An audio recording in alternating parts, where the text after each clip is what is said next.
It was designed to change the way we interact with the world, but just 2+ years after Google first introduced us to Glass, it has stopped production of the awkward-looking wearable computer and is putting the idea on the shelf. We first saw these first-person views in 2012.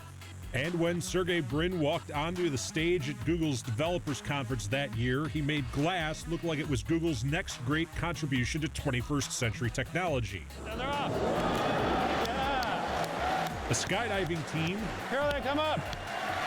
followed by rappellers and a BMX team, hand-delivered a new piece of hardware to the stage. That was pretty amazing. And people went nuts. At that moment, it seemed like there was no way Glass could face plant. Yet here we are, just a few months later.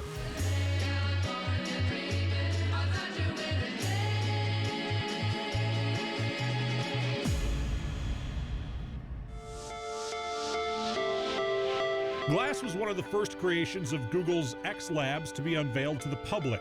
That wing of the company was told to shoot for the moon and has come up with ideas for things like pills that diagnose diseases, contact lenses that measure blood sugar for diabetics, and those self-driving cars we all hear so much about. So while some of those ideas are still being worked on diligently, Glass never caught on and quickly became the butt of late-night jokes. Yeah. Wait, are you watching porn on your glasses? But beyond how awkward they look, the one thing that could have kept them from really catching on is the same thing that made the marketing of them so cool. Okay, Glass, record a video. The camera function made Glass a serious privacy concern and was the main reason why the wearable was banned in places like restaurants, bars, and movie theaters. Are you recording me? Of course I Stop am. recording me.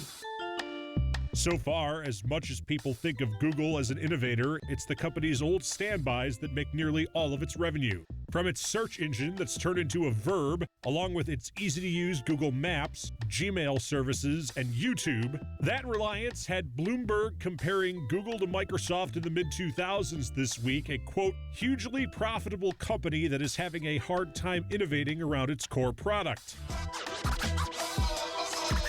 Now, one of its innovations will be discontinued and put under the Nest Labs umbrella in case it ever makes a comeback.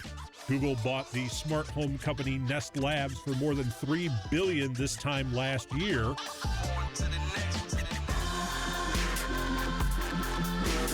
Google hopes to revive Glass in a different form down the road, but will keep a Glass for Work option available for fields like sports and medicine. But for all intents and purposes, the experiment is over. The world isn't ready for $1,500 wearable computers, even if Google wanted it to be. The silly thing is that they're going to be wearing these things probably in a year.